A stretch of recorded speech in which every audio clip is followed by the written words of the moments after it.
What's up, amigos? Commander Jaime here today, and we have a Fenrir Premium deck profile that actually won first place in Vision's Premium tournament. So I actually had the chance to interview the player as well. So Grimrswords, aka is Grim, aka is Cameron Stewart. Kudos to you, amigo, for topping and getting first place. Really good deck, honestly. Genesis has had a place in my heart for a long time, and just seeing it top first place is really cool. Not only that, I had the chance to interview him on Axis Vanguard. So if you want to see the in-depth, see his responses, you can check out the article in the link provided in the description. You can click there and actually read it. It's on the blog. With this today, I'm just covering it with all my personal experience, but also the interactions that I had a little bit from that too. So let's start diving into it. For those that don't know what this deck does, the winning image is really taking advantage of this infinite power loop that you can use and actually take advantage of the force to crit, basically crit gaining marker to really end games in one turn. So you can literally have your opponent at 0 damage and actually put them to 6 in the same turn. And so that is very powerful. And all you really need is one counterblast or a card to enable GB1. And I'll talk about a little bit of the intricacies, but basically, a card like Gleipnir over here, the Grade 2, when it attacks, you can Soul Blast 1 and it gets 10k until the end of the turn. That skill is not once per turn, and so a card with like Taro, the Stand Trigger, when it's Soul Blasted, you can restand one of your units and it actually bottom decks itself. So with that being said, during the battle phase, you can just restand the Gleipnir, do it again, and if you have more Taros, then you can just keep restanding. And so in addition to that, you have a card like the Grade 2 over here, Kazande, where you can Soul Blast 2, get 10k. Now, that skill is simple, but what it does, it helps with this infinite power loop that those Taros go back to the deck, you get power for Kazande, and then of course relooping them back, but also soul charges them with cards like Gelja, the Grade 1 as well. And so Gelja, what it does when he's in soul, if you have a Fenrir Vanguard, which is your Grade 3, you can actually bottom deck it and actually soul charge 2 and plus 6 to another unit as well. So you can make Gleipnir powerful, you can make Kazande powerful, and if you repeat all this in succession, it creates an infinite loop. And so you can like say in an event, I'm doing this infinite times and actually reach this infinite power threshold. And so once you're done with that infinite power loop, you just attack. And if you have so many attacks thanks to Taros during the battle phase, your opponent can only guard so much. And not only that, with the Force 2 marker being in place, they can only guard so many until they go from 0 to 6. And if it's infinite power, damage triggers do not matter. You know, the only ones that may matter are like heal triggers or draw triggers that may get you into more like PG like stuff. And I don't even know if you can really survive this in one turn, but that's what the deck does. And it's very oppressive in a way if you really think about it. So this deck just takes advantage of that. And so let's just start diving into the full build, and I'll talk about a little bit, well, some of the key pieces that he played in certain ratios and why he did that as well. So the main card that you want to ride always is Fenrir. Fenrir has a skill where you can Soul Blast any number of cards that equal to the grade that you want to search for from the deck. So if you want, you can search for Gleipnirs, which are the Grade 2.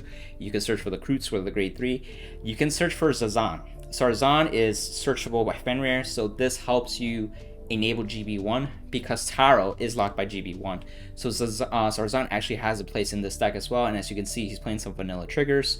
And there's some other cards that help with the consistency of that. If that way, if he was damage denied, he can still do this infinite power loop because the only thing holding back the loop is Taro being GB1. And in Genesis, we have the Marduk Stride. So during your battle phase, you're able to Superior Stride into Marduk, and that's where you can get that GB1. But Zarzan gets around that as well. So that's why the Cyclones are there, just to beef up those triggers if you really need them. But again, infinite power doesn't really matter with the +5 from Cyclones, but they are there. With the other Grade 3 is the Crew. I asked him why not play 4 of the Crew, and he said the same thing, that he would put the 4, but there's only so much room, so he's only playing 2. And what this card does is that how many regards and even your Vanguard, basically the units on your board, is how much you soul charge when it's placed. So if you have 6 units, including himself, when he's placed, then you can soul charge 6. Massive soul charging. So that way you can massively soul charge your deck and actually get the combo pieces that you need. So that's why Kroot's very crucial at that point. And the card that he really made room for instead of the 4 Kroot is Bubble. So for those who don't know, Bubble is a really great card where you're in this damage denial game. So in Premium, especially competitive Premium, there are decks that take you from 0 damage to 6 damage, and this is one of them. But there's more as well, right? Bubble has been used as a card to give you that 1 damage that you need in the late game, right?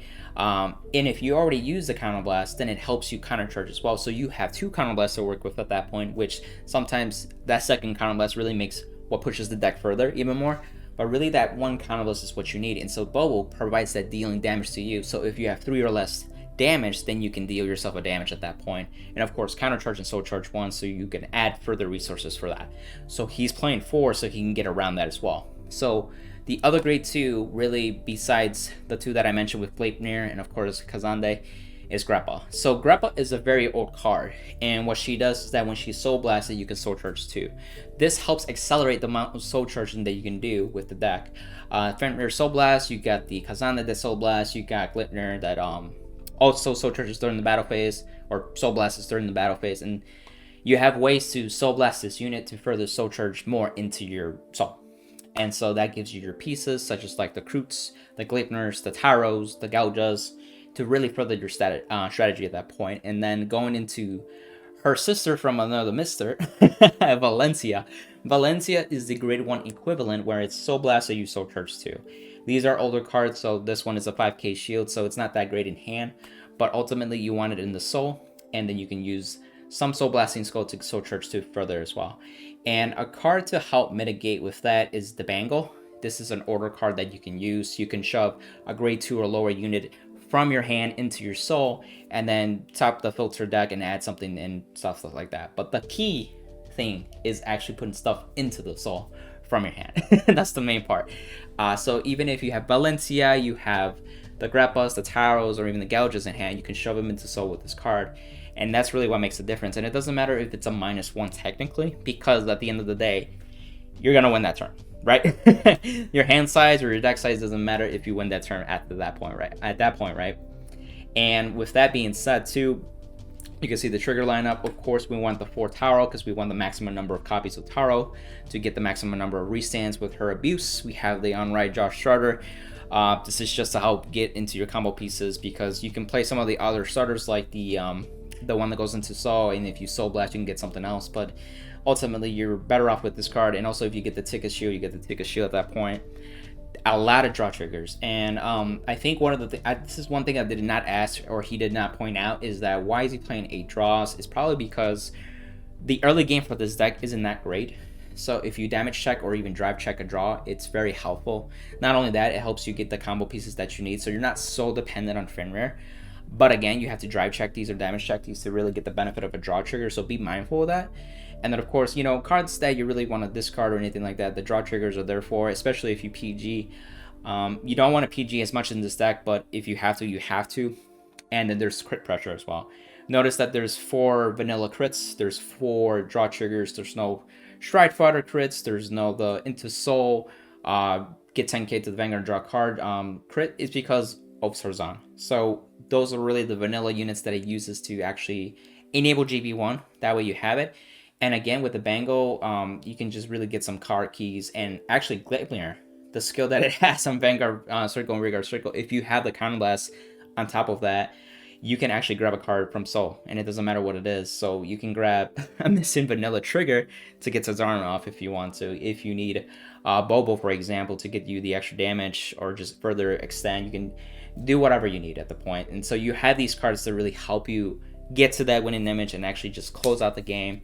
The strides that you really go into are Marduk, like I said, just to enable that. Sometimes you go into the second one if it goes that long. You got the Cyclones for the Zazan. The Armaduras are the fallback. I don't think he really needed 4. But I guess he just stuck them there. But really, these are the bread and butter. You do have the old Fenrir. You can do the original loop, I believe, using the old Fenrir as well. But ultimately, if you have Kazande and then everything else, it just works out anyway. But of course, then we have like Tyr and a lot of the G guards that just help you soul charge.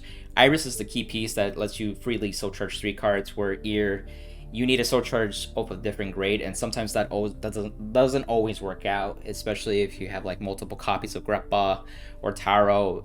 That card doesn't go as well, so I can see why he's playing the 3 Iris, and it really helps with that synergy to do the infinite loop. Again, you have the grade 4 Fenrir to help with that. You have Marduk to really just be aggressive if you want to end it at grade 3 turn. This deck does not need to do the infinite power loop to win. If your opponent is not ready for it and you ride to grade 3 first while they're at grade 2, murder can actually help you finish that game too without going full power. You just need to get Gleipnir as big as possible and really just restand and hit. And if your opponent isn't as smart and takes some damage early on, then it only makes it easier because each attack is at least 2 crit. And if you attack with the Vanguard first, you're likely to drive check a critical trigger at that point. So that's really the gist of the deck, and this is why he picked some of the combo pieces, some of the considerations, the ratios. Obviously, a lot of these pieces are very intricacy. This is not a deck that you can easily pick up and just kind of like expect to do well. You really do need some practice, some commitment to how to play the deck well. And there are certain matchups that you really need to be mindful. One of the things that I noticed about this build, it does not play the Vanagander with the other Sentinel PG that lets you Soul Blast, so that way you had that pseudo denial Griffin play. He doesn't have that, so that's something to be mindful. He did face damage denial. He faced decks that had the pseudo denial Griffin play, like Pale Moon, for example, has the Tricky Assistant. He said he was able to even push through that with his setup.